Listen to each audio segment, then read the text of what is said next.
ಎಲ್ಲರಿಗೂ ನಮಸ್ಕಾರ. ಈ ದಿವಸ ನಾವು ಒಂದು ಪ್ರಮುಖ ವಿಷಯವನ್ನು ತೆಗೆದುಕೊಂಡು ಬಂದು ಈ ಮಾಧ್ಯಮಗೋಷ್ಠಿಯನ್ನು ಮಾಡ್ತಾಯಿದ್ದೀವಿ. ಎಲ್ಲ ಮಾಧ್ಯಮ ಸ್ನೇಹಿತರಿಗೆ ನಾನು ಸುಸ್ವಾಗತವನ್ನು ಬಯಸ್ತಾ ಇದ್ದೇನೆ. ನನ್ನೊಂದಿಗೆ ನಮ್ಮ ಜಿಲ್ಲಾ RCH ಅಧಿಕಾರಿಗಳ ಡಾಕ್ಟರ್ ರಾಜೇಶ್ ಅವರಿದ್ದಾರೆ, ಮತ್ತು ನಮ್ಮ ಜಿಲ್ಲಾ ಆರೋಗ್ಯ ಶಿಕ್ಷಣಾಧಿಕಾರಿಗಳಾದ ಜ್ಯೋತಿ ಅವರಿದ್ದಾರೆ. ಮತ್ತೊಮ್ಮೆ ಎಲ್ಲರಿಗೂ ನಮಸ್ಕಾರ ಮತ್ತು ಸುಸ್ವಾಗತವನ್ನು ಹೇಳ್ತಾ, ದಿನಾಂಕ 21 ನಾಡಿದ್ದು ಭಾನುವಾರ ಪೋಲಿಯೋ ಭಾನುವಾರ ನಡೀತಾ ಇದೆ. ಇಡೀ ದೇಶಾದ್ಯಂತ ಈ ಮಾರಕ ಪೋಲಿಯೋ ಕಾಯಿಲೆಯನ್ನು ನಿರ್ಮೂಲನೆ ಮಾಡುವ ಉದ್ದೇಶದಿಂದ ನಾವು ಸತತವಾಗಿ ಮಾಡ್ಕೊಂಡು ಬರ್ತಾ ಇರುವಂಥ ಅದು ಒಂಥರ ಮಾಸ್ ಇಮ್ಯುನೈಸೇಷನ್ ಅಂತ ಏನು ಹೇಳ್ತೀವಿ, ಇದು ಲಸಿಕಾ ಕಾರ್ಯಕ್ರಮವನ್ನು ಹಮ್ಮಿಕೊಂಡಿದ್ದೀವಿ. 21 ಭಾನುವಾರ ಡಿಸೆಂಬರ್ ಈ ದಿವಸ ಬೆಳಿಗ್ಗೆ 8 ಗಂಟೆಯಿಂದ ಸಂಜೆ 5 ಗಂಟೆಯವರೆಗೆ 5 ವರ್ಷ ಮೇಲ್ಪಟ್ಟ ಆ ದಿನ ಹುಟ್ಟಿದ ಮಗುವಿನಿಂದ ಹಿಡಿದು 5 ವರ್ಷದ ಒಳಗಿನ ಎಲ್ಲ ಮಕ್ಕಳಿಗೆ ನಾವು ಪೋಲಿಯೋ ಹನಿಗಳನ್ನು ನಮ್ಮ ನಿಗದಿತ ಬೂತ್ಗಳಲ್ಲಿ ನಾವು ಹನಿಯನ್ನು ಹಾಕೋದಕ್ಕೆ ಸಕಲ ಸಿದ್ಧತೆಗಳನ್ನು ಮಾಡ್ಕೊಂಡಿದ್ದೀವಿ. ಒಂದಷ್ಟು ಸೂಕ್ಷ್ಮ ಕ್ರಿಯಾ ಯೋಜನೆಯನ್ನು ಮಾಡ್ಕೊಂಡಿದ್ದೀವಿ.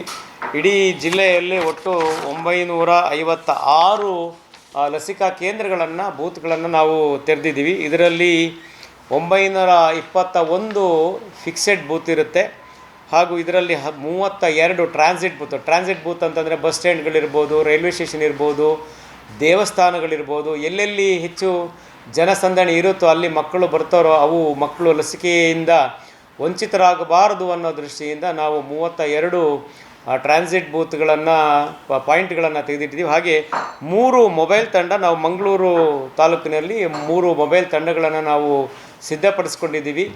ಈ ಮೊಬೈಲ್ ತಂಡ ನಿರಂತರವಾಗಿ ಎಲ್ಲೆಲ್ಲಿ ಹೈ ರಿಸ್ಕ್ ಇರುತ್ತೆ ಅಥವಾ ಹಾರ್ಡ್ ಟು ರೀಚ್ ಏರಿಯಾ ಇರುತ್ತೆ ಅಂಥವುಗಳನ್ನು ಈಗಾಗಲೇ ಐಡೆಂಟಿಫೈ ಮಾಡಿರೋದ್ರಿಂದ ಅಲ್ಲಿ ತೆರಳಿ ಮಕ್ಕಳಿಗೆ ಲಸಿಕೆಯನ್ನು ಹಾಕಿಸಿ ಗುರುತಿಸಿ ಅವರು ಲಸಿಕೆಯನ್ನು ಹಾಕೋ ಕಾರ್ಯಕ್ರಮವನ್ನು ಮಾಡ್ತಾಯಿದ್ದೀವಿ.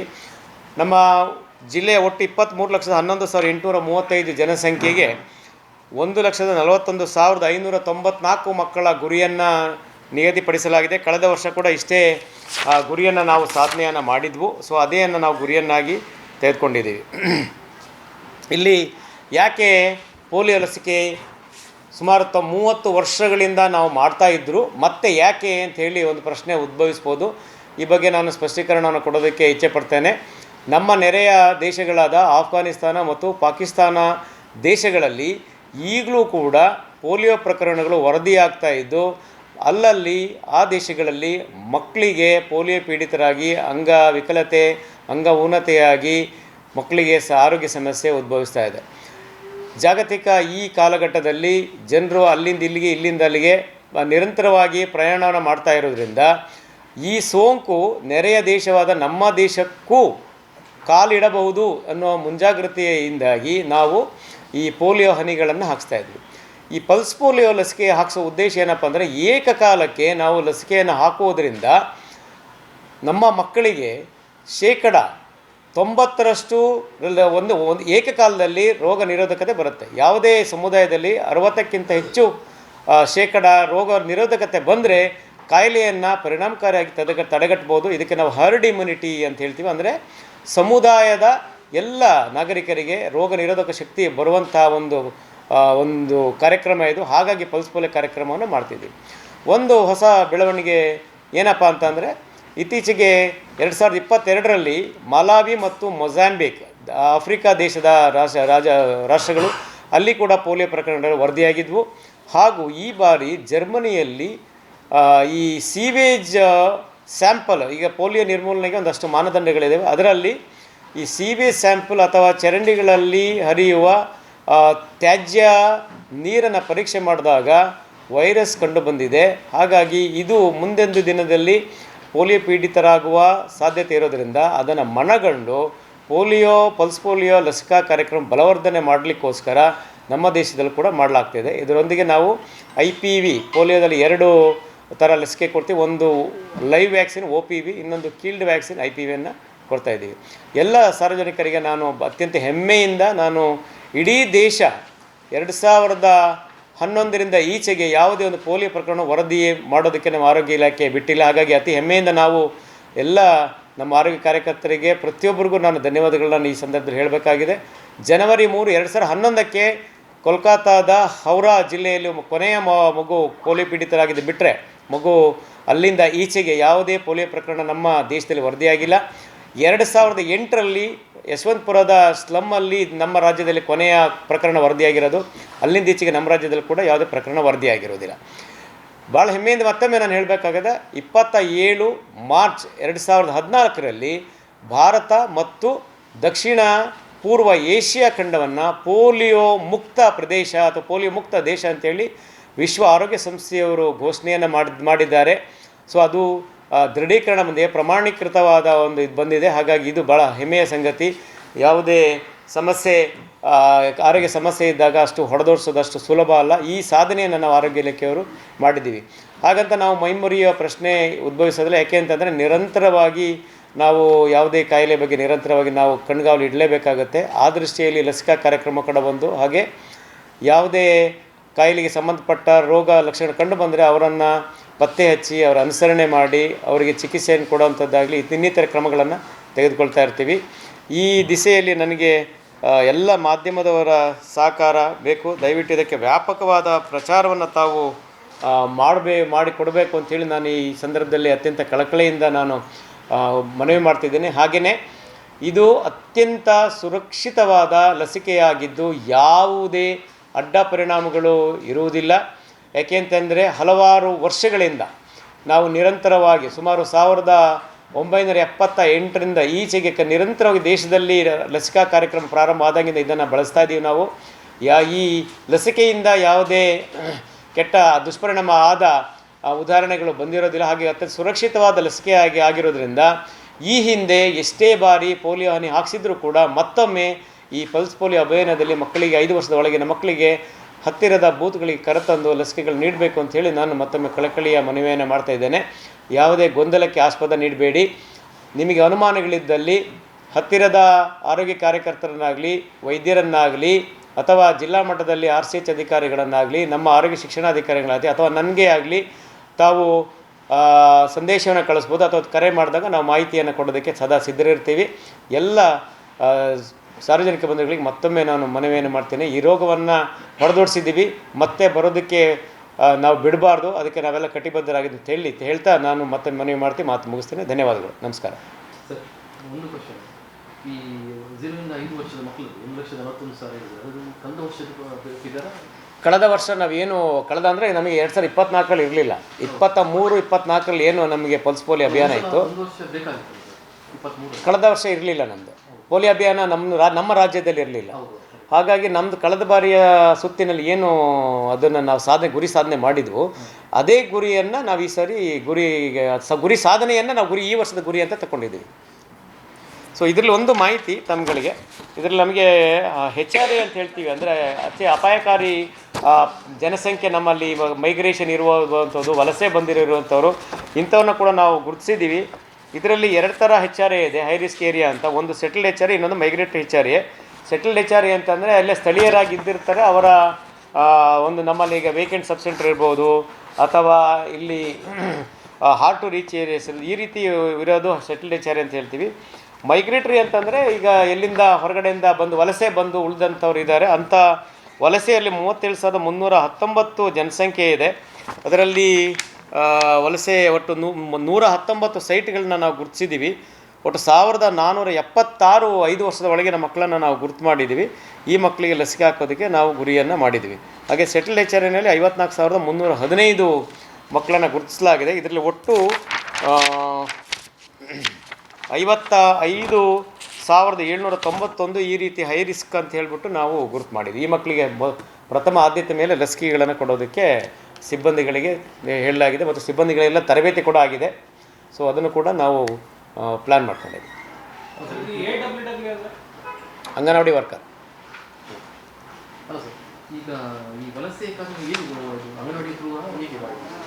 ನಮ್ಮ ಆಶಾ ಕಾರ್ಯಕರ್ತರೆ, ಆರೋಗ್ಯ ಕಾರ್ಯಕರ್ತರು ಇರ್ತಾರೆ, ಅಂಗನವಾಡಿ ಕಾರ್ಯಕರ್ತರೆ. ಅದರಿಂದಾಗಿ ನಮ್ಗೆ ಒಂದು ಊರಲ್ಲಿ ಈಗ ನಾವು ಸ್ಥಳೀಯರು ಅಂತ ನಮ್ಗೆ ಗೊತ್ತಿರುತ್ತೆ ಯಾರು ಅಂತ ಹೇಳ್ಬಿಟ್ಟು.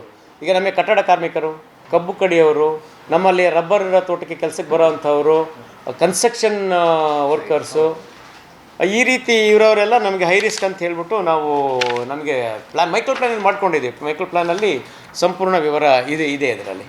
ಈಗ ನಮ್ಮ ಜಿಲ್ಲೆಯಲ್ಲಿ ಲಾಸ್ಟ್ ಕೊನೆಯದಾಗಿ ಕಾಣಿಸಿಕೊಂಡದ್ದು ಯಾವ್ಯಾವ ಮಂಗಳೂರು ಭಾಳ ಹಿಂದೆ ಎಷ್ಟು ವರ್ಷದಿಂದ ನನಗೆ ಸ್ಪಷ್ಟ ಮಾಹಿತಿ ಇಲ್ಲ, ಬಟ್ ನಮ್ಮ ಜಿಲ್ಲೆಯಲ್ಲಿ ತುಂಬ ಹಿಂದೆ ಬಹುಶಃ 1997-98 ಆ ಆಸ್ಪಾಸ್ ಇರ್ಬೋದು, ಗೊತ್ತಿಲ್ಲ ನನಗೆ, ನಿಖರವಾದ ಮಾಹಿತಿ ಇಲ್ಲ ನನಗೆ. 98ರಲ್ಲೂ ಇಲ್ಲ, ಅದೇ ಭಾಳ ಹಿಂದೆ. ಆರೋಗ್ಯ ವ್ಯವಸ್ಥೆ ಬೇರೆ ಜಿಲ್ಲೆಗಳಿಗಿಂತ ತುಂಬ ಚೆನ್ನಾಗಿದೆ ನಮ್ಮ ಜಿಲ್ಲೆಯಲ್ಲಿ, ಹಾಗಾಗಿ ಭಾಳ ಹಿಂದೆ ಆಗಿರುವಂಥದ್ದು. ದೇಶದಲ್ಲಿ ಕೊನೆಯದು 2011 ಜನವರಿ 3ಕ್ಕೆ.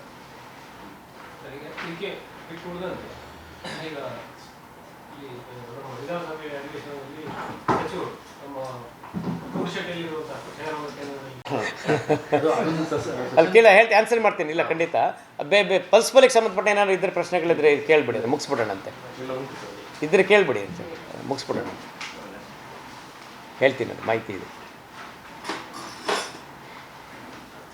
ಒಂದು ಗೊಂದಲ ಏನಾಗ್ಬೋದು ಅಂತಂದರೆ ಇಷ್ಟೊಂದು ಸರಿ ಹಾಕ್ತಾರೆ, ಯಾಕೆ ಪದೇ ಪದೇ ಹಾಕ್ತಾರೆ ಅನ್ನೋದೊಂದು ಅಷ್ಟೇ ಪ್ರಶ್ನೆಗಳು ಬರ್ಬೋದು ಬಿಟ್ಟರೆ. ಇಲ್ಲ ಮೊದಲು ಸರ್ ಕೆಲವು ಸಂದರ್ಭ 4 ಬಾರಿ ಮಾಡಿದ ನಿದರ್ಶನ ಕೂಡ ಇದೆ ನಾವು. ಯಾಕೆಂದರೆ 2007-8ರಲ್ಲಿ 4 ಸಾರಿ ಕೂಡ ಮಾಡಿದ್ದೀವಿ ನಾವು. 2002-3ರಲ್ಲಿ 4 ಬಾರಿ ಮಾಡಿದ್ವು. ಅಂದರೆ ಅವಾಗ ಅಂದರೆ ನಮ್ಮ ಜಿಲ್ಲೆಯಲ್ಲಿ ಕೇಸ್ಗಳಿದ್ವು, ನಮ್ಮ ದೇಶದಲ್ಲಿ ಕೇಸ್ಗಳಿದ್ವು. 2, 3, 4ರಲ್ಲೆಲ್ಲ ಕೇಸ್ಗಳಿದ್ವು. ನಂತರ ನಮಗೆ ಈ ಪಲ್ಸ್ ಪೋಲಿಯೋ ಅಭಿಯಾನ ಶುರುವಾಯಿತು. ಆನಂತರ ಈಗ IPV ಅಂತ ಆಗಲಿ ತಮಗೆ ಹೇಳಿದೆ ನಾನು, ಇಂಜೆಕ್ಟಬಲ್ ಅಥವಾ ಇನ್ಯಾಕ್ಟಿವೇಟೆಡ್ ಪೋಲಿಯೋ ವ್ಯಾಕ್ಸಿನ್ ಅಂತ. ಅಂದರೆ ಕಿಲ್ಡ್ ವ್ಯಾಕ್ಸಿನ್ಗಳಲ್ಲಿ ಬೇರೆ ಬೇರೆ ಥರ ಇರುತ್ತೆ. ಅದರಲ್ಲಿ ಲೈವ್ ವ್ಯಾಕ್ಸಿನ್ ಕೊಡ್ತೀವಿ. ಲೈವ್ ವ್ಯಾಕ್ಸಿನ್ ಅಂತಂದರೆ ಜೀವಂತ ಇರುತ್ತೆ, ಬಟ್ ಅದರ ರೋಗಕಾರಕ ಅಂಶಗಳನ್ನು ನಿಷ್ಕ್ರಿಯಗೊಳಿಸಿರ್ತಾರೆ. ಅಟೆನ್ಯುವೇಟೆಡ್ ವ್ಯಾಕ್ಸಿನ್ ಅಂತ ಹೇಳ್ತೀವಿ. ರೋಗ ಬರಲ್ಲ, ಆದರೆ ರೋಗ ನಿರೋಧಕ ಶಕ್ತಿಯನ್ನು ಉಂಟು ಮಾಡ್ತದೆ ಲೈವ್. ಈಗ ನಾವು OPV ಏನು ಹನಿ ಹಾಕ್ತೀವಿ ಅದು ಲೈವ್ ವ್ಯಾಕ್ಸಿನ್. ಸೊ ಎಲ್ಲೋ ಒಂದು ಕಡೆ ವ್ಯಾಕ್ಸಿನಿಂದ ಕೂಡ ಆಗಬಾರ್ದು ಅನ್ನೋ ದೃಷ್ಟಿಯಿಂದ ಕಿಲ್ಡ್ ವ್ಯಾಕ್ಸಿನ್ ಕೂಡ ಅಡಿಷನಲ್ ಆಗಿ ಆ್ಯಡೆಡ್ ಬೆನಿಫಿಟ್ ಆಗಲಿ ಅಂತೇಳಿ IPV ಕೂಡ ಕೊಡ್ತಾಯಿದ್ವಿ. ಹಾಗಾಗಿ ಸೇಫೆಸ್ಟ್ ವ್ಯಾಕ್ಸಿನ್. ಈಗ ಬದುಕಿರುವ ಇದರಲ್ಲಿ ಪಲ್ಸ್ ಪೋಲಿಯೋ ಪೀಡಿತರು ನಮ್ಮ ಜಿಲ್ಲೆಯಲ್ಲಿದ್ದಾರೆ ಅಂದರೆ ತುಂಬ ಹಿಂದೆ ಇರ್ಬೋದು, ನಾನು ಇಲ್ಲ ಅಂತ ಹೇಳೋಕ್ಕೆ ಇಷ್ಟ. ಯಾಕೆಂದರೆ 40 ವರ್ಷ 50 ವರ್ಷದ ಹಿಂದೆ ಯಾರಿಗಾರು ಪೋಲಿಯೋ ಇದ್ದಿದ್ರೆ ಖಂಡಿತ ಇರ್ಬೋದು. ನನಗೆ ಇದು ಮಾಹಿತಿ ಇಲ್ಲ ಅದ್ರ ಬಗ್ಗೆ. ಇದ್ದಿರ್ಬೋದು, ಗೊತ್ತಿಲ್ಲ ನನಗೆ. ಯಾಕೆಂದ್ರೆ ನಮ್ಮ ಜಿಲ್ಲೆ 23 ಲಕ್ಷ ಜನಸಂಖ್ಯೆ ಇರೋ ಈ ಜಿಲ್ಲೆಯಲ್ಲಿ ಇರ್ಬೋದು, ತುಂಬ ಹಳಬರು ಇರ್ಬೋದು, 50 ವರ್ಷ ಅಥವಾ ಅದಕ್ಕಿಂತ ಹಿಂದೆ ಇದ್ದವ್ರು ಇರ್ಬೋದು. ಈಗ ಈ ಅಭಿಯಾನ ಈಗ ನಮಗೀಗ ನಮ್ಮ ರಾಜೇಶ್ವರ್ ಸರ್ ಹೇಳ್ದಂಗೆ ಹೆಚ್ಚು ಕಮ್ಮಿ ನಮಗೆ 95ರಿಂದ ಈಚೆಗೆ ಅವರು ಸೇವೆ ಸೇರಿದಾಗಲಿಂದ ಈಚೆಗೆ ಯಾರು ಕಂಡು ಬಂದಿಲ್ಲ. ಸೊ ಆ ದೃಷ್ಟಿ ನೋಡಿದಾಗ 95-30 ವರ್ಷ ಆಗೋಯ್ತು. ಈಗ ಅದನ್ನು ಹಿಂದೆ ಗೊತ್ತಿಲ್ಲ ನನಗೆ, ಇರ್ಬೋದು. ಎಸ್, ಈಗ 25 to 30 years ಏಜ್ ಗ್ರೂಪಲ್ಲಿ ಯಾರು ಪೋಲಿಯೋ ಪೀಡಿತರು ಹೊರಗಡೆನೂ ಕಾಣಿಸಲ್ಲ. ಇಲ್ಲ, ನಾವಿಲ್ಲಿ ಮುಂಚೆ ಇದ್ದವ್ರು ಕೆಲವರು ಇರ್ಬೋದು, but I think they are more than 50 years. 1-2 cases ನಾನು ನೋಡಿದ್ದೀನಿ ಇಲ್ಲಿ ಪರಿಸರದಲ್ಲಿ ಇರೋರು. ಅದರ್ವೈಸ್ ಇಲ್ಲ, ಯಾರೂ ಇಲ್ಲ. ನಿಮ್ಮ ಭಾವ ಎಷ್ಟು ವಯಸ್ಸು? ಅದೇ ತುಂಬ ಹಳ್ಳಿ.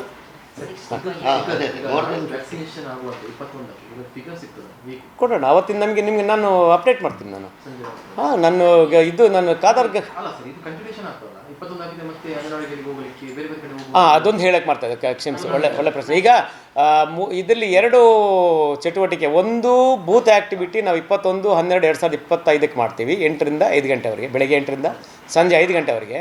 ತದನಂತರ ನಗರ ಪ್ರದೇಶಗಳಲ್ಲಿ 22, 23, 24 ಸೋಮವಾರ, ಮಂಗಳವಾರ, ಬುಧವಾರ ಮನೆಗೆ ಭೇಟಿ ಮಾಡಿ ಯಾವ ಮಕ್ಕಳು ಬಿಟ್ಟು ಹೋಗಿರ್ತವೆ ಈ ಮಕ್ಕಳನ್ನು ನಾವು ಪತ್ತೆ ಮಾಡಿ ಅಲ್ಲಿ ಲಸಿಕೆಯನ್ನು ಕೊಡ್ತೀವಿ. ಇದು ಒಂದು. ಇದರಲ್ಲಿ ಆಗ ಹುಟ್ಟಿದ ಮಕ್ಕಳು, ಆಗ ಜನಿಸಿದ ಮಕ್ಕಳನ್ನೂ ಸೇರಿಸ್ಕೊಂಡಂತೆ ನಮ್ಮ ಜಿಲ್ಲೆಗೆ ಯಾರ್ಯಾರು ಒಳಗೆ ಬರ್ತಾರೆ ಅಂಥವ್ರನ್ನ ಪತ್ತೆ ಮಾಡಿ ಲಸಿಕೆಯನ್ನು ಹಾಕ್ತೀವಿ. ಹೊರಗಡೆಯಿಂದ ಬರೋವ್ರಿಗೂ ಕೂಡ ತಾವು ಲಸಿಕೆಯನ್ನು ಕೊಡಿಸೋದಕ್ಕೆ ಇಲ್ಲಿಯ ಸ್ಥಳೀಯ ಅವರ ನೆಂಟರು ಅದಕ್ಕೆ ಅವಕಾಶ ಮಾಡಿಕೊಡ್ಬೇಕು. ಗ್ರಾಮೀಣ ಭಾಗದಲ್ಲಿ ಸೋಮವಾರ ಮತ್ತು ಮಂಗಳವಾರ 22 ಮತ್ತು 23ನೇ ತಾರೀಕಿನಂದು ಮನೆ ಭೇಟಿ ಇರುತ್ತೆ. ನಮ್ಮ ಕಾರ್ಯಕರ್ತರು ಲಸಿಕೆಗಳನ್ನು ಹಿಡ್ಕೊಂಡು ಮನೆ ಭೇಟಿಯನ್ನು ಕೊಡ್ತಾರೆ. ಅದು ಪ್ರಕ್ರಿಯೆ ಇದ್ದೇ ಇರುತ್ತೆ. ಒಂದು ವೇಳೆ ಆದಾಗಿ ತಪ್ಪಿದರೂ ಕೂಡ ಅವರ ಹತ್ತಿರದ ಪ್ರಾಥಮಿಕ ಆರೋಗ್ಯ ಕೇಂದ್ರಗಳಿಗಾಗಲಿ ಅಥವಾ ಹತ್ತಿರದ ಆಸ್ಪತ್ರೆಗಳಿಗೆ, ಸರ್ಕಾರಿ ಆಸ್ಪತ್ರೆಗಳಿಗೆ ಹೋದರೆ ಅಲ್ಲಿಯೂ ಕೂಡ ಲಸಿಕೆ ಕೊಡೋದಕ್ಕೆ ನಾವು ಸಿದ್ಧತೆಯನ್ನು ಮಾಡ್ಕೊಂಡಿದ್ದೀವಿ ಮತ್ತು ಸೂಚನೆಯನ್ನು ಕೂಡ ಕೊಟ್ಟಿದ್ದೀವಿ. ಯಾವುದೇ ಮಗು ಪೋಲಿಯೋ ಲಸಿಕೆಯಿಂದ ವಂಚಿತರಾಗಬಾರ್ದು. 24 ನಗರ ಪ್ರದೇಶಗಳಲ್ಲಿ. ಹೌದು, ಎಲ್ಲ ಕಡೆ ಪ್ರಿಫರಬಲಿ ಮಾರ್ನಿಂಗ್, ಬೆಳಿಗ್ಗೆ 9ರಿಂದ 2 ಗಂಟೆ ಒಳಗೆ ಹೋದರೆ ಬೆಟ್ರು.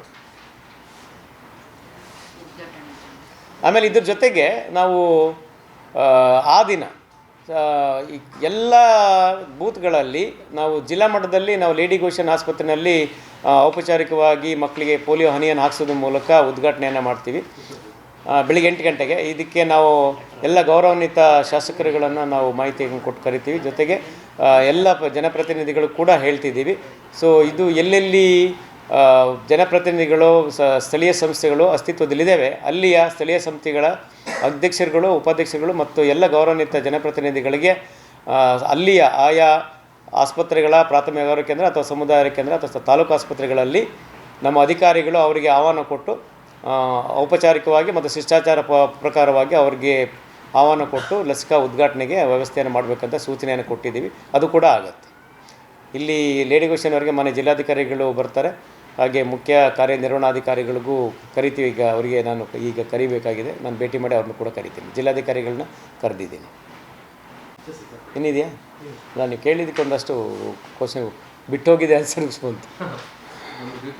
ಹಾಂ ಸರ್ ಹೇಳಿ.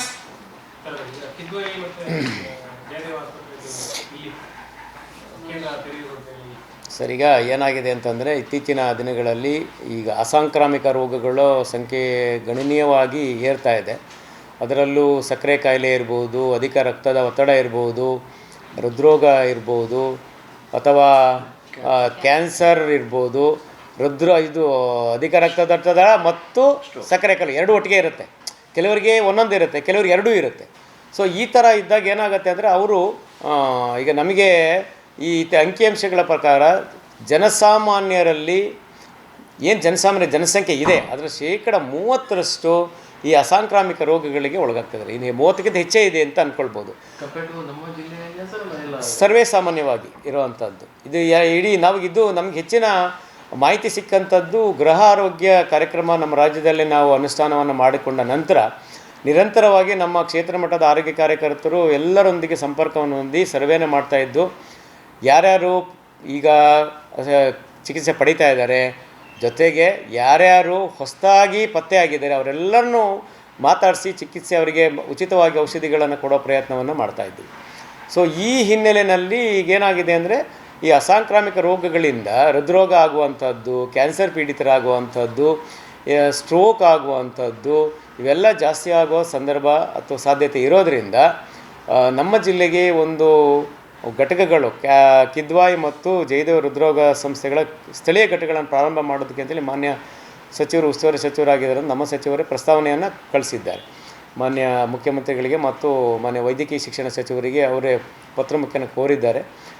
ನಮ್ಮಲ್ಲಿ ಸ್ಥಳೀಯವಾಗಿ ಜಾಗ ಲಭ್ಯ ಇದೆ, ಸಾಹೇಬರು ಕೂಡ ನೋಡಿದ್ದಾರೆ.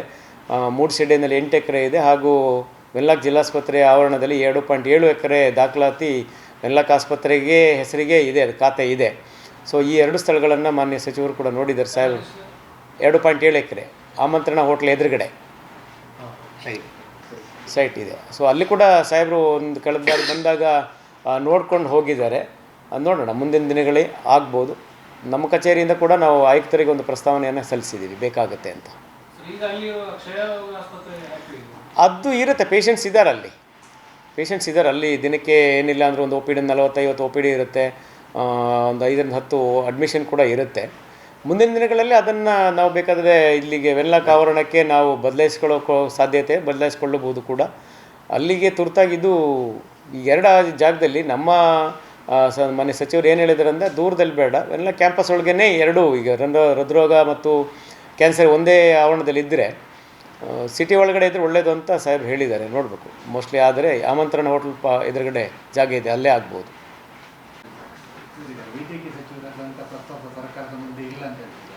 ಇಲ್ಲ, ಮುಂದೆ ಬರ್ಬೋದು. ಪ್ರಸ್ತಾವ ಈಗ ಸಲ್ಲಿಸಿದ್ದಾರೆ, ಬರುತ್ತೆ ಮುಂದಿನ ದಿನಗಳಲ್ಲಿ ಬರ್ಬೋದು. CM ಸಾಹೇಬ್ರಿಗೆ ಲೆಟರ್ ಮಾಡಿದ್ದಾರೆ, ನಮ್ಮ ಸಾಹೇಬರು ಪತ್ರ ಮಾಡಿದ್ದಾರೆ. ಅದು ವೈದ್ಯಕೀಯ ಶಿಕ್ಷಣ ಸಚಿವರು ಮತ್ತು ಇಬ್ಬರಿಗೂ ಪತ್ರ ಮಾಡಿದ್ದಾರೆ.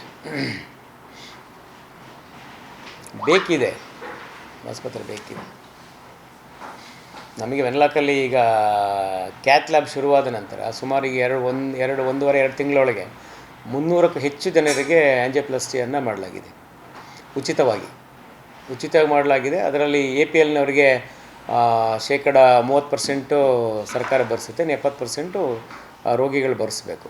ಈಗ ಸರ್ಕಾರದಿಂದ ಒಂದು BPLನವ್ರಿಗೆ 60,000 ರೂಪಾಯಿ ಒಂದು ಸ್ಟಂಟ್ ಅಳವಡಿಕೆ ಮಾಡಿದ್ರೆ ABRKಯಲ್ಲಿ ಆಸ್ಪತ್ರೆಗೆ ಅನುದಾನ ಬಿಡುಗಡೆ ಆಗುತ್ತೆ. ಸೊ ಆ ದೃಷ್ಟಿಯಿಂದ ತುಂಬ ಚೆನ್ನಾಗಾಗಿದೆ. ಈಗ ಸದ್ಯಕ್ಕಿರೋ ಸೀಮಿತ ಜಾಗಾವಧಿಯಲ್ಲಿ ಅವ್ರು ಮಾಡ್ತಾಯಿದ್ದಾರೆ. ಒಂದು ಪ್ರತ್ಯೇಕ ಘಟಕನೇ ಆದರೆ ಒಂದು 100 ಹಾಸಿಗೆಗಳನ್ನು ಘಟಕ ಆಗಿಬಿಟ್ರೆ ತುಂಬ ಅನುಕೂಲ ಆಗುತ್ತೆ. 70 ವರ್ಷದ ಸ್ವಲ್ಪ ಗೊಂದಲ ಇದೆ, ಅದು ಇನ್ನೂ ಸ್ವಲ್ಪ ಅದು ನಮಗೆ ಸ್ಪಷ್ಟೀಕರಣ ಬೇಕಾಗಿದೆ. ಹಾಗಾಗಿ ಅದು ಪೂರ್ಣ ಪ್ರಮಾಣದಲ್ಲಿ ನನಗಿರೋ ಸೀಮಿತ ಮಾಹಿತಿಯ ಪ್ರಕಾರ ಯಾವ ರಾಜ್ಯದಲ್ಲಿ ಕೂಡ ಪ್ರಾರಂಭ ಆಗಿಲ್ಲ. ನೀವು ಹೇಳ್ತಾ ವಯೋವಂದನ ಕೇಳ್ತಾ ಇದ್ದೀರಾ? ಹಾಂ, ಹೌದೌದು. ಇಲ್ಲ, ಇದ್ರ ಏನಂತಂದರೆ ಈ ಯಾವುದೋ ಒಂದು ಸ್ಕೀಮನ್ನು ನೀವು ಬಳಸ್ಕೊಳ್ಬೋದು. ಈಗ ಪ್ರೈವೇಟಲ್ಲಿ ಮಾಡಿದ್ರೆ ಅದು ಪ್ರೈವೇಟ್ ಅವರು ಅದನ್ನು ಇದಕ್ಕೆ ಇಂಟಿಗ್ರೇಟ್ ಮಾಡ್ತಾರೆ, ಗೊತ್ತಿಲ್ಲ ನನಗೆ. ಸೊ ಈಗ ABRK ಅಂದರೆ ABRK ಮಾತ್ರ. ಈಗ ನೀವು ಪ್ರೈವೇಟ್ ಇನ್ಶೂರೆನ್ಸ್ ಕವರ್ ಮಾಡ್ಬೋದಾ ಅಂತ ಕೇಳ್ತಾ ಇದ್ದೀರಾ? ಗೊತ್ತಾಯ್ತು ನನಗೆ, ಗೊತ್ತಾಯ್ತು. ರಿಯಂಬರ್ಸ್ ಆಗಲ್ಲ ಸರ್ಕಾರದಿಂದ. ನಿಮಗೇನು APL ಅಲ್ಲ, ಅದು ಗೊತ್ತಿಲ್ಲ, ಅದು ನೋಡ್ಬೇಕು. ಅವರು ಆಯಾ ಖಾಸಗಿ ಆಸ್ಪತ್ರೆ ಯಾವ ರೀತಿ ಮಾಡ್ಕೊಂಡಿರ್ತಾರೆ ಅದನ್ನು ಮಾಡ್ತಾರಾ ಗೊತ್ತಿಲ್ಲ. ನಮ್ಮಲ್ಲಿ ಇಲ್ಲ, ನಮ್ಮಲ್ಲಿ ಅದಕ್ಕೆ ಎರಡನ್ನೂ ಕ್ಲಬ್ ಮಾಡೋದಕ್ಕೆ ಅವಕಾಶ ಇಲ್ಲ. ಯಾವುದಾದ್ರು ಒಂದು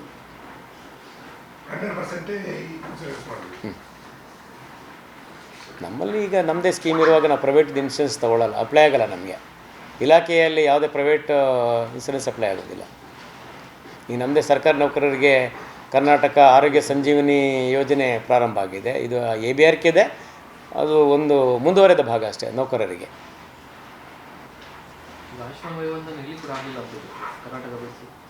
ಬಹುತೇಕ ಎಲ್ಲೂ ಕೂಡ ಆದಂಗಿಲ್ಲ. ಅದೊಂದಷ್ಟು ಇನ್ನೊಂದಷ್ಟು ಮಾರ್ಗಸೂಚಿಗಳು ಬರಬೇಕಾಗಿದೆ. ಹಾಗಾಗಿ ಅದು ಏನಪ್ಪ ಅಂದರೆ ಈಗ ಹೇಗಿದ್ರು ಒಂದು ಕುಟುಂಬದಲ್ಲಿ 5 ಜನ ಅಂತಂದರೆ ವಯೋಮಿತಿ ಇಲ್ಲದೆ ಎಷ್ಟು ಜನ ಇರ್ತಾರೆ ಎಲ್ರಿಗೂ ಅದು ಅನ್ವಯಿಸುತ್ತೆ. ವರ್ಷಕ್ಕೆ 5 ಲಕ್ಷ. ಯಾರಿಗೆ ಅಲ್ಲ, ಅದೇ ಈಗ ಅದರಲ್ಲಿ ಅವು ಕವರ್ ಆಗುತ್ತಲ್ಲ ಅದರಲ್ಲೂ. ಬರಲಿ, ಬಂದಮೇಲೆ ಅನುಷ್ಠಾನ ಆದಮೇಲೆ ಮಾತಾಡೋಣ, ಈಗ ಬೇಡ. ಇಲ್ಲ ಇದು ಈಗ ಚಳಿಗಾಲ ಸರ್, ಮತ್ತೊಂದು ಕೋವಿಡ್ ಎಲ್ಲ ಬಂದದ್ದು ಡಿಸೆಂಬರ್ ತಿಂಗಳಲ್ಲಿ ಬರೋದಲ್ಲ. ಈ ಸಲ H1N1 ಕೇಸಸ್ ಕಡಿಮೆ ಇದೆ. ಕಳೆದ ವರ್ಷಕ್ಕಿಂತ ಹೋಲಿಸಿದ್ರೆ ಈ ಬಾರಿ ಕಡಿಮೆ ಇದೆ. ನನಗೆ ನಿಖರವಾದ ಮಾಹಿತಿ ನಿಮಗೆ ಆಮೇಲೆ ನಾನು ಕೊಡ್ತೀನಿ. ಸಾಮಾನ್ಯವಾಗಿ ಚಳಿಗಾಲದಲ್ಲಿ ಏನಾಗುತ್ತೆ ಅಂದರೆ ಈ ವೈರಸ್ ರೋಗಾಣುಗಳು ಏನಿರ್ತವೆ ಚಳಿಗಾಲದಲ್ಲಿ ಅವು ದ್ವಿಗುಣಗೊಂಡಾಗ ಅವು ವಂಶಾವಳಿಯಿಂದ ಹೊಂದಿದಾಗ ಅತಿ ಹೆಚ್ಚು ಅವು ಅನುಕೂಲಕರವಾದ ವಾತಾವರಣ ಇರೋದರಿಂದ ಈ ದ್ವಿಗುಣಗೊಳ್ತವೆ ಮತ್ತು ಅವುಗಳಿಗೆ ಅನುಕೂಲಕರವಾದ ವಾತಾವರಣ ಇರೋದರಿಂದ ರೋಗಗಳನ್ನು ಹರಡೋದಕ್ಕೆ ಸಾಧ್ಯ ಆಗುತ್ತೆ. ಯಾವುದೇ ವೈರಸ್ ಇರಲಿ, ಅದರಲ್ಲಿ ಈ ಶೀತಕಾರಕ ವೈರಾಣುಗಳು ಜಾಸ್ತಿ. ಈಗ ಇನ್ಫ್ಲುಯೆನ್ಸಾ ಇರ್ಬೋದು, ಇನ್ನಿತರೆ ವೈರಸ್ಗಳಿರ್ಬೋದು. ಈ ಇನ್ಫ್ಲುಯೆನ್ಸಾ ಜೊತೆಗೆ H1N1 ಇರ್ಬೋದು, ಕೋವಿಡ್ ಇರ್ಬೋದು, ಇವೆಲ್ಲ ಇನ್ಫ್ಲುಯೆನ್ಸಾ ವೈರಸ್ ಗುಂಪಿಗೆ ಸೇರ್ತವೆ. ಈ ಸಂದರ್ಭದಲ್ಲಿ ಏನು ಮಾಡಬೇಕು ಅಂತಂದರೆ ಶೀತ ಸಮಯದಲ್ಲಿ ಕಾಲು ಚೀಲ ಹಾಕುವಂಥದ್ದು, ಕೈ ಚೀಲ ಹಾಕುವಂಥದ್ದು, ಕಿವಿಯನ್ನು ಸರಿಯಾಗಿ ಚೆನ್ನಾಗಿ ಮುಚ್ಕೊಂಡು ಓಡಾಡೋಂಥ ತುಂಬ ಒಳ್ಳೆಯದು. ಯಾಕೆ ಅಂತಂದರೆ ಶೀತಗಾಳಿಗೆ ಹೋದರೆ ಭಾಳ ಬೇಗ ದೇಹವನ್ನು ಪ್ರವೇಶಿಸ್ಬೋದು. ಪ್ರವೇಶ ಮಾಡಿದ್ರೆ ಸೋಂಕಿಗೆ ಒಳಗಾಗ್ಬೋದು. ಒಂದು ಸೋಂಕು ಅಲ್ಲದೆ ಅತಿಯಾದ ಶೀತಗಾಳಿಗೆ ನಾವು ಹೋದರೆ, ಕಿವಿಯ ಮೂಲಕ ಶೀತ ಹವೆ ಹೋದರೆ ಮಿದುಳು ಕೂಡ ಅದರಿಂದ ಸಮಸ್ಯೆ ಆಗ್ಬೋದು. ಮತ್ತು ಮುಖದ ನರ, ನಾವು ಫೇಶಿಯಲ್ ನರ್ವ್ ಪಾಲ್ಸಿ ಅಂತ ಹೇಳ್ತೀವಿ, ಅದು ಕೂಡ ಮುಖ ಒಂದು ಕಡೆಗೆ ಇದಾಗುತ್ತೆ, ತಿರುಗುವ ಸಾಧ್ಯತೆ ಇರುತ್ತೆ. ಸೊ ಅದಕ್ಕೆ ಫೇಶಿಯಲ್ ನರ್ವ್ ಪಾಲ್ಸಿ ಕೂಡ ಆಗ್ಬೋದು. ಹಾಗೆ ಅರ್ಲಿ ಮಾರ್ನಿಂಗು ನಾವು ವಾಕಿಂಗ್ ಹೋಗೋದ್ರಿಂದ ಥಂಡಿ ಜಾಸ್ತಿ ಆಗಿದ್ದರೆ ರಕ್ತ ಸಂಚಾರ ಕಡಿಮೆ ಆಗ್ಬೋದು. ರಕ್ತನಾಳಗಳ ಸಂಕುಚನ ಆಗಿ ರಕ್ತನಾಳ, ಅದು ಹೃದಯದ ರಕ್ತನಾಳದಲ್ಲಿ ರಕ್ತ ಸಂಚಾರ ಆಗಲಿಲ್ಲ ಅಂತಂದರೆ ಹೃದಯಾಘಾತ ಆಗು ಕೂಡ ಸಾಧ್ಯತೆ ಇರುತ್ತೆ, ಸ್ಟ್ರೋಕ್ ಕೂಡ ಆಗ್ಬೋದು. ಸೊ ಇದಕ್ಕೆ ಏನು ಮಾಡಬೇಕು, ಸ್ವಲ್ಪ ಚಟುವಟಿಕೆಯಿಂದ ಇರಬೇಕು. ಒಂದು ವ್ಯಾಯಾಮನ ಮಾಡ್ತಿದ್ರೆ ಪರವಾಗಿಲ್ಲ. ಇದು ವ್ಯಾಯಾಮ ಮಾಡಿದ್ರೆ ಸಾಮಾನ್ಯ ಹಾಗೆ ನಡ್ಕೊಂಡು ಹೋದರೆ ಸ್ವಲ್ಪ ಅತಿಯಾದ ಶೀತಗಳಿಗೆ ಈ ಸಮಸ್ಯೆಗಳು ಕೂಡ ಆಗುವ ಸಾಧ್ಯತೆ ಇದೆ. ಅದಕ್ಕೆ ಏನು ಮಾಡಬೇಕು, ಪೂರ್ತಿ ಮೈ ಮುಚ್ಚೋ ಬಟ್ಟೆಗಳನ್ನು ಧರಿಸ್ಬೇಕು, ಸ್ವೆಟ್ರ್ಗಳೆಲ್ಲ ಹಾಕ್ಕೊಳ್ಬೇಕು. ಈ ಬಾರಿ ಏನಪ್ಪ ಅಂದರೆ ಮಂಗಳೂರು ಸ್ವಲ್ಪ ಚಳಿ ಜಾಸ್ತಿ ಇದೆ. ಬೇರೆ ವರ್ಷಗಳಿಗೆ ಹೋಲಿಸಿದ್ರೆ ನನಗೆ ಅನ್ನಿಸ್ತಾ ಇದೆ ಚಳಿ ಸ್ವಲ್ಪ ಜಾಸ್ತಿ ಇದೆ. ಹಾಗಾಗಿ ಇದು ಸ್ವಲ್ಪ ಎಚ್ಚರಿಕೆ ವಹಿಸ್ಬೇಕು. ಮಕ್ಕಳಿಗೆ ಒಂದಷ್ಟು ಬೆಚ್ಚಗಿಡುವ ಪ್ರಯತ್ನ ಮಾಡಬೇಕು. ಬಿಸಿನೀರನ್ನು ಬಳಸಬೇಕು. ಕುದಿಸಿ ಆರಿಸಿದ ನೀರನ್ನು ಕುಡಿಯುವಂಥ ಪ್ರಯತ್ನವನ್ನು ಮಾಡಬೇಕಾಗತ್ತೆ. ಕೈಗಳನ್ನು ಮತ್ತು ಮುಖವನ್ನು ಆಚೆ ಸಾಬೂನು ತೊಳೆದಿಡಬೇಕು. ಕೋವಿಡ್ ಟೈಮಲ್ಲಿ ನಾವೇನು ಹೇಳ್ತಿದ್ವು, ಸೇಫ್ ಡಿಸ್ಟೆನ್ಸ್ ಅಥವಾ ಡಿಸ್ಟೆನ್ಸಿಂಗ್ ಅಥವಾ ಸೋಷಿಯಲ್ ಡಿಸ್ಟೆನ್ಸಿಂಗು ಆಮೇಲೆ ಹ್ಯಾಂಡ್ ವಾಷಿಂಗು, ಸ್ಯಾನಿಟೈಸ್ ಮಾಡ್ಕೊಳ್ಳೋ ಅಂಥದ್ದು, ಮಾಸ್ಕ್ಗಳು ಹಾಕಿದ್ರೆ ಖಂಡಿತ ಹೆಲ್ಪ್ ಆಗುತ್ತೆ. ಸೊ ಇದನ್ನು ಮಾಡಿದರೆ ಖಂಡಿತವಾಗಲೂ ಅನುಕೂಲ ಆಗುತ್ತೆ. ನಮಸ್ತೆ. ಸರ್, ಈಗ ಸರ್ಕಾರಿ ಆಸ್ಪತ್ರೆಗೆ ಖಾಸಗಿ ಆಸ್ಪತ್ರೆಗೆ ESI ಪ್ರಾಬ್ಲಮ್ ಉಂಟು ಅಂತ ಹೇಳ್ತಾರೆ. ಇದು ನನ್ನ ವ್ಯಾಪ್ತಿಗೆ ಬರೋದಿಲ್ಲ. ಅವ್ರದ್ದು ಒಂದು ಸ್ವಲ್ಪ ಸಮಸ್ಯೆ ಇತ್ತು ಅಂತ ಹೇಳ್ಬಿಟ್ಟು ಮಾಹಿತಿ ಇತ್ತು. ನಂತರ ಅವ್ರದ್ದು ರಾಜ್ಯ ಮಟ್ಟದಲ್ಲಿ ABRಗೆ ಸಾಸ್ಟಲ್ಲಿ ಸುವರ್ಣ ಆರೋಗ್ಯ ಸುರಕ್ಷಾ ಟ್ರಸ್ಟ್ ಸಂಸ್ಥೆಯಲ್ಲಿ ಸ್ವಲ್ಪ ಅದು ಪರವಾನಗಿ ಅವಧಿ ಮುಗಿದು ಹೋಗಿದ್ದು ನವೀಕರಣ ಆಗಿರಲಿಲ್ಲ ಅಂತೇಳಿ ಈಗ ಅದು ನವೀಕರಣ ಆಗಿದೆ ಅನ್ಸುತ್ತೆ. ಸಮಸ್ಯೆ ಬರ್ತಾ ಉಂಟು ಕಾರ್ಮಿಕರಿಗೆ? ಇದು ನನಗೆ ಅದು ಅವ್ರನ್ನೇ ಕೇಳೋದು ಒಳ್ಳೆಯದು. ESI ಅವ್ರು ಯಾರೋ ಮೇಡಮ್ ಇದ್ದಾರೆ, ESI ಮೇಡಮ್. ಹಾಂ, ಶೈಲಶ್ರೀ ಅಲ್ಲ, ಶೈಲಲ್ಲ, ESI ಅಲ್ಲಿ. ಹೌದು, ಶೈಲ. ಈಗ ಔಷಧದಿಲ್ಲ. ಈಗ ನಮ್ಮದು ಏನಾಗಿದೆ ಅಂತಂದರೆ ಔಷಧಿಗಳು ಈಗಾಗಲೇ ಎಲ್ಲ ಬರ್ತಿದ್ದಾವೆ. ಬರ್ತಾ ಇದ್ದಕ್ಕೆ ಬಂದು ಈಗ 1-1.5 ತಿಂಗಳು ಕ್ವಾರಂಟೈನಲ್ಲಿ ಇಡ್ತಾರೆ ಔಷಧಿಗಳು. ಅಂದರೆ ಕ್ವಾರಂಟೈನ್ ಯಾಕೆ ಇಡ್ತಾ ಇದ್ದಾರೆ ಅಂತಂದರೆ ಔಷಧಿಗಳ ಗುಣಮಟ್ಟ ಪರೀಕ್ಷೆಗೆ ಹೋಗುತ್ತೆ, ಸ್ಯಾಂಪಲ್ ಕಳಿಸಿರ್ತಾರೆ. ಅದು ಕ್ವಾಲಿಟಿ ಚೆಕ್ ಆಗಿ ಇದು ಬಳಸ್ಬೋದು ಅಂತೇಳಿ ಸರ್ಟಿಫಿಕೇಷನ್ ಬಂದರೆ ಅದನ್ನು ಬಳಸ್ಬೋದು. ಇಲ್ಲ ಅಂತಂದರೆ ಮತ್ತೆ ಅದು ರೀಟೆಸ್ಟ್ಗೆ ಹೋಗುತ್ತೆ. ಈಗ ಆ ಥರ ಆಗಿದೆ. ಈಗ ನಮ್ಮದು IV ದ್ರಾವಣ RL ಬಂದು 1 ತಿಂಗಳಾಗಿತ್ತು. ಈಗ ನಿನ್ನೆ ರಿಪೋರ್ಟ್ ಬಂದಿದೆ, ಬಳಸ್ಬೋದು ಅಂತೇಳಿ. ನಾವು ಇವತ್ತಿಂದ ಎಲ್ಲ ಆರೋಗ್ಯ ಸಂಸ್ಥೆಗಳಿಗೆ ಹಂಚೋದಕ್ಕೆ ಹೇಳಿದ್ದೀನಿ. RL ಸ್ವಲ್ಪ ಅದು ಪಶ್ಚಿಮ ಬಂಗಾಳದ ಸಮಸ್ಯೆಯಾಗಿ ಈಗ ಹೊಸ ಬ್ಯಾಚ್ ಬಂದಿದೆ ಈಗ. ಸೊ ಅದನ್ನೆಲ್ಲ ನಾವು ಒಂದು ಕಡೆ ತೆಗೆದಿಟ್ಟಿದ್ದು, ಅದನ್ನು ಡಿಸ್ಟ್ರಕ್ಷನ್ ಮಾಡಬೇಕು. ಈಗ ತುಂಬ RL ಪಶ್ಚಿಮ ಬಂಗಾಳದ ಬಂದಿದ್ದು ನಾವು ಬಳಸಿರಲಿಲ್ಲ, ಅದು ಗುಣಮಟ್ಟವಲ್ಲದಂತ ಬಂದಿದೆ ಅಂತ ಹೇಳಿದ್ದು. ಆಮೇಲೆ ಇಡೀ ರಾಜ್ಯದಲ್ಲಿ ಅದನ್ನು ಪ್ರತ್ಯೇಕ ಮಾಡಿಟ್ಟಿದ್ದೀವಿ. ಈಗ ಹೊಸ ಬ್ಯಾಚ್ ಬಂದಿದೆ, ಕ್ವಾಲಿಟಿ ಚೆಕ್ಕಾಗಿ ಬಂದಿದೆ, ಬಳಸ್ಬೋದಂತ ರಿಪೋರ್ಟ್ ಬಂದಿದೆ. ನಾವು ಈಗ ಬರ್ತಾಯಿದ್ದೀವಿ ರಾಜ್ಯದಿಂದ. ಅಂದರೆ ಬೇರೆ ಟೆಂಡರ್ ಬೇರೆ ಮತ್ತು ಸಂಸ್ಥೆ ಬೇರೆ, ಔಷಧಿಗಳು ಎಲ್ಲ ಬರ್ತಾ ಇದ್ದಾವೆ. ನೋಡಬೇಕು, ನನಗೆ ಅದು ಮಾಹಿತಿ ಇಲ್ಲ. ಇಡೀ ಜಿಲ್ಲೆದಿದೆ ಇದೆ. ಇಲ್ಲ, ನಾವು ಸಪ್ರೇಟ್ ಒಂದು ಮುಲ್ಕಿಯಲ್ಲಿ ಒಂದು ನಮ್ಮದು CSCನಲ್ಲಿ ಜಾಗ ಇತ್ತು, ಅದರಲ್ಲಿ ಇಟ್ಬಿಟ್ಟು ಸಪ್ರೇಟ್ ಲಾಕ್ ಮಾಡಿಟ್ಟಿದ್ದೀವಿ ನಾವು. ಸೊ ಅದನ್ನು ಡಿಸ್ಟ್ರಕ್ಷನ್ ಮಾಡ್ತೀವಿ. ಈಗ ಎಲ್ಲ ಇಡೀ ಪೆರಿಫರಿನ್ ತಂದು ಅಲ್ಲಿಟ್ಟಿದ್ದೀವಿ ನಾವು. ಮಿಸ್ ಆಗಿ ಕೂಡ ಯಾರು ಬಳಸಬಾರ್ದು. ಈಗ ಆಸ್ಪತ್ರೆಲಿದ್ದರೆ ಏನಾಗುತ್ತೆ ಅಂದರೆ ಕೆಲವು ಸಂದರ್ಭಗಳಲ್ಲಿ ನಮ್ಗೆ ಅರಿವಿಬಾರ್ದು ತೆಗೆದು ಹಾಕ್ಬಿಡ್ತಾರೆ, ಅದರಿಂದ ಸಮಸ್ಯೆ ಆಗಬಾರ್ದು. ಎಲ್ಲಿಗೆ? ಇಲ್ಲ, ನಾವು ತರಿಸಿದ್ದು ಪೆರಿಫರಿಯಿಂದ ಎಲ್ಲ PSCಗಳಿಂದ, ತಾಲೂಕು ಆಸ್ಪತ್ರೆಯಿಂದ, ವೆನ್ಲಾಕಿಂದ ಎಲ್ಲ ನಾವು ತರಿಸಿ ಒಂದು ಕಡೆ ಇಟ್ಟು ಬೀಗ ಮುದ್ರೆ ಮಾಡಿದ್ದೀವಿ, ಯಾರು ಬಳಸಬಾರ್ದು ಅಂತ ಹೇಳ್ಬಿಟ್ಟು. ಔಷಧಿಗಳೆಲ್ಲ ಬರ್ತಾಯಿದೆ. ಇನ್ನೊಂದು 6 ತಿಂಗಳಿಗೆ ಎಲ್ಲ ಸೆಟ್ಲ್ ಆಗುತ್ತೆ. ಈಗ ASV ಆಗಲಿ, ARV ಆಗಲಿ, ARV ಈಗ ಬರ್ತಾಯಿದೆ, ಸಫಿಷಿಯೆಂಟಾಗಿ ಬಂದಿದೆ. ಸ್ಥಳೀಯ ಕೂಡ ಖರೀದಿಯನ್ನು ಮಾಡ್ತಾಯಿದ್ದಾರೆ. ಯಾವುದೇ ಅದಿಲ್ಲ. ಸ್ಥಳೀಯ ಅನ್ನೋದ್ರಲ್ಲಿ ಏನಿಲ್ಲ ಅಂದರೆ ಪರ್ಚೇಸ್ ಮಾಡ್ತೀವಿ, ಇಮಿಡಿಯೇಟ್ ಪರ್ಚೇಸ್ ಆಗುತ್ತೆ. ಅವರಿಗೆ ಕಾನೂನು ಪ್ರಕಾರವಾಗಿ ನಿಯಮಾನುಸಾರ ಖರೀದಿ ಮಾಡಿ ಅಂತ ಹೇಳಿ ಆದೇಶ ಕೊಟ್ಟಿದ್ದೀವಿ. ಇದೆ ಎಲ್ಲ ಕಡೆ ಇದೆ. ಆ್ಯಂಟಿಸ್ನೇಕ್ ವೆನಮ್ ಕೂಡ 10 ವಯಲ್ಗಳು ಇಡಬೇಕಂತ ಹೇಳಿದ್ವಿ. ಇದೆ. ಫಸ್ಟ್ ಡೋಸ್ ಬಂದ ತಕ್ಷಣ ಅವರು ಫಸ್ಟ್ ಡೋಸ್ ಕೊಟ್ಬಿಟ್ಟೆ ಆನಂತರ ರೆಫರ್ ಮಾಡಬೇಕಂತ ಕೂಡ ಹೇಳಿದ್ದೀವಿ.